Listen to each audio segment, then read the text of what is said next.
옆에 보면은 그 물류창고가 있죠. 예. 물류창고. 이것도 투자 수단으로 어떻습니까? 이 고속도로 진입로와 진출로 이쪽이라든지 이런 데다가 좀 이런 물류창고를 자기가 만들어 놓으면은 그 어떤 수입적인 부분에서 어떻게 보십니까? 원래 그거는 이제 공장 지역에 속하는데요. 그 자체가 본래는 잡종지라든가 이제 이 공업이나 농업을 전용으로 하지 않는 지역을 여기서 취득을 해가지고 그걸 혼자 다 공장을 하지 않을 경우는 쪼개서 판다든지 나눠서 이제 분양을 하죠. 분양을 하거나 공장이 들어오지 않는 거는 이제 물류, 맞아요. 생산된 거를 보관해서 가까운 항구 쪽으로 이제 예, 그렇죠. 그 이동을 할 수 있도록 수송을 할 수 있도록 하는 거죠. 그래서 일단 그 공장이 안 되는 부분은 물류창고를 쓸 수가 있어요. 그 나중에 이제 다시 공장으로 용도 변경이나 그 조건이 맞을 때 자기가 이제 공장을 직접 그 신청을 해가지고 신청 그 자격에 의해서 신청이 됐을 때 다시 사용할 수 있도록 우선적으로 물류창고를 쓰는 경우가 많습니다. 예. 물론 아까 말씀하신 대로 이제 그 해외 배송이 간편한 지역이 뭐 우선적으로 좀 되겠죠. 그렇죠. 너무 한국하고 또 멀리 떨어져 있으면 물류 비용이라든지 이런 부분에서는 아마 좀 여러 가지 여건이 좀 쉽지 않겠고 이런 부분은 알겠고요. 그리고 우리 영화 배우 김희애 씨라고 있지 않습니까? 예. 저도 이제 얼마 전에 인터넷에서 본 내용인데 이 김희애 씨가 주차장 쪽에 투자를 해서 아주 재미를 좀 쏠쏠히 많이 봤다. 주차장. 그래서 이게 뭐 100% 이상의 어떤 시세 차익과 매달 뭐 3천만 원 정도의 수익이 생긴다. 그러니까 주차장을 만들어서 거기서 이제 수익을 올린다는 얘기죠. 주차장 사업은 따로 합니다. 왜냐면 예. 도시에서 그 주차장 가지고 도시의 도시교통이 밀집하니까 첫째는 자가용 타고 다니는 거를 줄이자. 그래가지고 처음에는 10분의 1. 그러니까 1, 2, 3, 4, 5, 6, 7, 8, 9, 10까지 가는 중에서 번호를 돌아가면서 이제 안 나오는 걸로 했다가 그 다음에는 짝수 홀수 중에 하나가 안 나오는 걸로 하다가 그거는 강제상은 아니죠.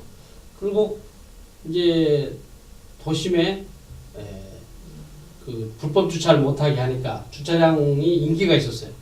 그러니까 처음에는 비싸다가 나중에 주차장이 많이 생겨서 많이 줄었는데 그 중에 하나가 주차 타워가 나왔고 주차장 사업만 하는 그 빌딩이 생기거나 아니면 아래층만 임대를 해서 또는 병원 부속 주차장도 주차장 사업이 이제 병원하고 분리되면서 주차장만 열심히 영업용으로 관리하는 업체가 생겼습니다. 요새는 주차장 사업에서 손해본 적이 없습니다. 예. 수익이 좋습니다. 어떤 굉장히 비전이 있는 그 투자처로 볼 수 있네요. 그렇긴 한데 요즘은 이제 그 고비가 좀 지났습니다. 예.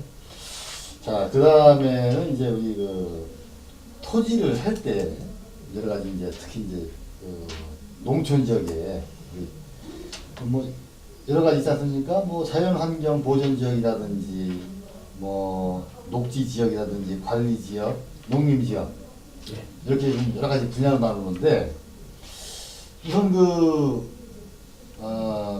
이 중에 우리가 이제 그 관리 지역 있지 않습니까? 관리 지역.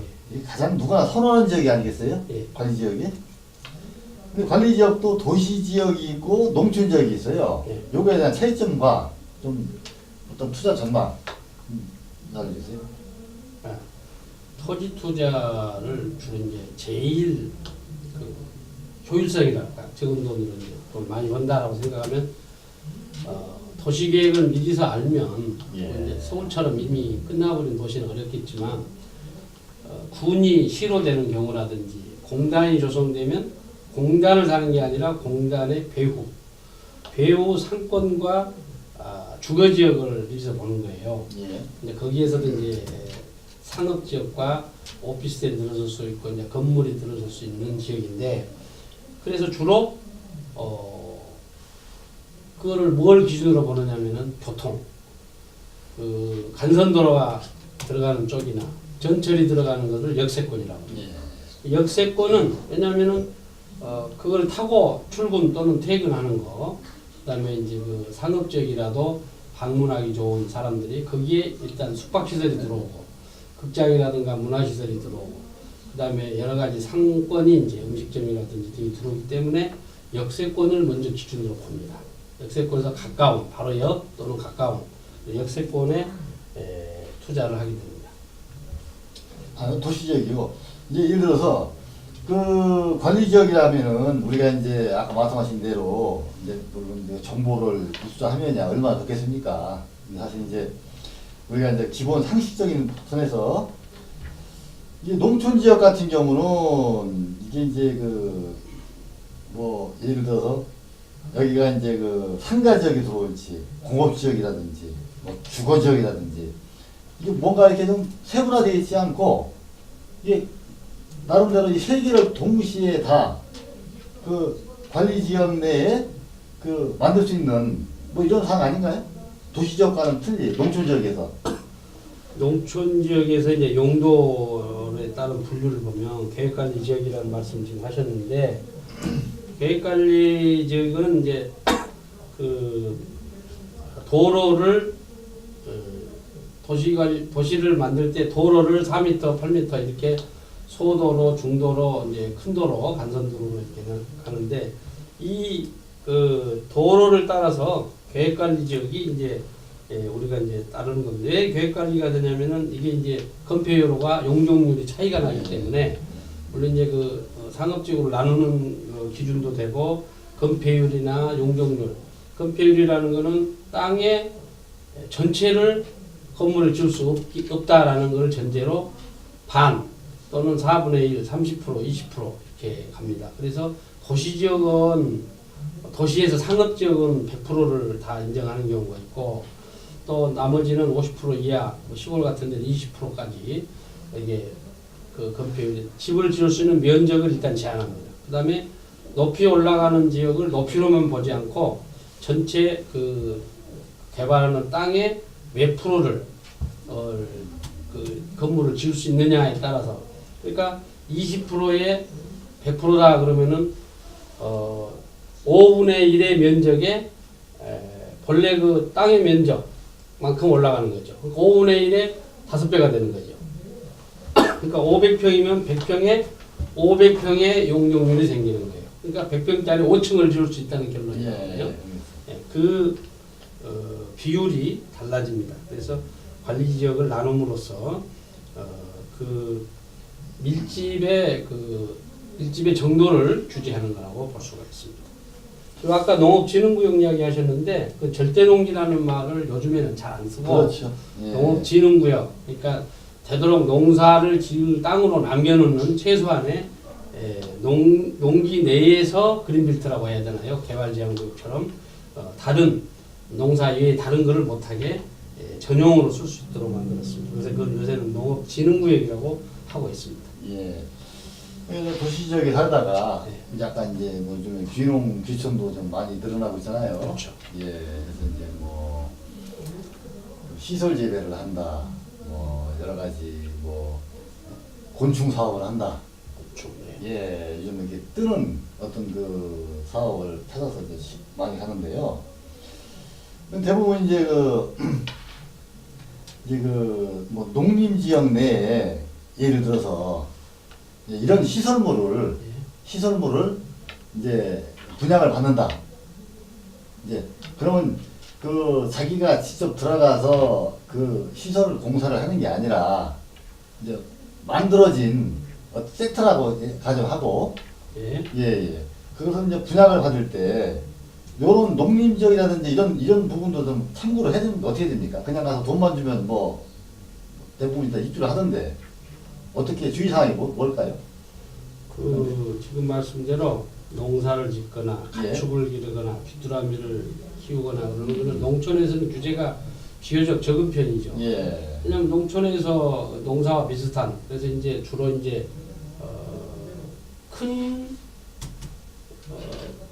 대축이라고도 하고 큰 가축을 키우는 거는 2마리 이상, 작은 거는 10마리, 또 소규모 닭 같은 경우를 말하는 건지 1000마리 이렇게 이제 그 농사 대신에 가축을 키울 때는 이렇게 가축을 키우는 것을 농민이라고 아까 그렇죠. 예. 경자세 대신에서 곡식 재배를 하는 경우와 별도로 가축을 키울 때는 그러면 돼지 2마리 키우면서 농민이라고 할 수 있느냐 이렇게 문제가 나오는데 돼지 같은 경우는 한 10마리 이상, 소 같으면 2마리 이상 아까 말씀드렸죠. 그 다음에 이제 귀뚜라미 키우는 것도 농촌에는 큰 문제가 없어요. 이제 도시에서 키우겠다고 하니까 요새 도시농업이란 말이 나올 정도 됐습니다. 그래서 요즘은 이제 농촌도 소위 말하면은 쌀이나 보리마늘을 가지고 농사를 짓는 경우가 이제 지나서 특용작물 내지는 금방 말씀드린 시설 재배라는 것은 비닐하우스를 비롯해서 유리로 만든 그 하우스를 말하죠.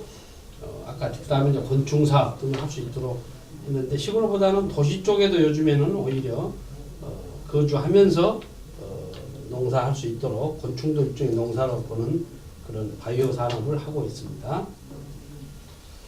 예, 지금 뭐쭉 농업, 농지 뭐 이쪽에 관련돼서 쭉 많은 지금 말씀을 해주셨는데요.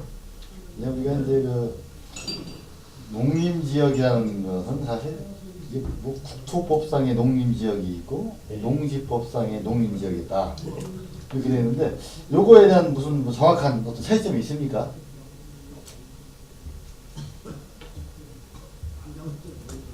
국토를 분류할 때는 일단 그 기능별로 농지는 그 중에 하나일 뿐입니다. 그러니까 농지 임야 앞에는 상업지역, 주거지역, 그다음에 일반적이면서 그다음에 준주거, 주거의 준주거, 또 이제 그다음에 보전지역을 만드는 겁니다. 그래서 이제 거기에 아까 말씀대로 주거와 상업 빌딩들이 들어갈 수 있는 것과 그다음에 이제 개발 제한구역이라고 되어 있는 이게 건물을 지을 수 없는 지역으로 해놓거나 문화, 한옥을 보호하는 지역으로 한다거나 해서 도시의 기능에 맞게 하되 보전지역까지를 계획 속에 포함하는 거예요. 그럼 이제 임야가 도시 외곽 위치하고 농지가 있겠고 주택과 상업지역 그다음에 이제 그 아까 말씀드린 이제 문화 벨트 지역이 나오겠는데 농업이라고 농이라고 되니까 농은 이제 주로 전답으로 분류를 합니다만은 전답과 이제 임야인데 임야 내에서 또 구분을 하죠. 그래서 도시계획상에 아까 말한 그 주거나 상업지역을 말하는 거고 거기에서 농으로 할 경우에는 주로 이제 전답으로 분류를 해놓고 그 안에서 아까 말씀대로 농업진흥지역이니 보전지역이니 하는 것은 별도로 국토계획상이나 도시계획상이 아닌 농업 내에서 다시 세분해서 농지를 보존하자는 쪽에서는 농지를 어느 정도 보존할 것인가 집을 지을 필요가 있을 때 농가를 허용할 것인가 창고를 허용할 것인가 농수산물 가공에 필요한 또는 뭐라 그러면 건조시설 정도는 허용할 것인가 어느 비율로 줄 것인가 이거는 이제 농지 쪽에서 따로 규정을 하고 있습니다. 도시에 사시는 분들 이제 농지나 농촌 지역에 땅을 산다든지 자기가 이제 귀농귀촌 뭐 계획을 가지고서 뭐 어디에다가 이제 뭐 투자를 한다든지 이런 여러 가지가 요소가 있잖아요. 그렇죠. 예. 근데 이제 지금 제가 이제 아까 그 말씀드린 분들은 이제 참 중요한 게 그런 것 같습니다. 그 도시민들이 이게 농촌에 들어가서 살 때 이제 가장 중요한 게 이제 물론 그런 것입니다. 무조건 내려가서 땅을 사고 물론 사전에 철저한 조사를 하겠죠. 예. 뭐 여러 가지 여건 뭐 단지. 그런데 실질적인 것은 그런 어떤 토지적인 것, 지역적인 것도 중요하지만은 그 지역민들. 예. 요거는 이제 조금 투자하고는 개념이 다르지만은 이 지역민들과의 어떤 그 융합, 어떤 그 이런 부분들이 사실 굉장히 좀 중요한 부분입니다. 그러니까 성공을 하려면. 그렇죠.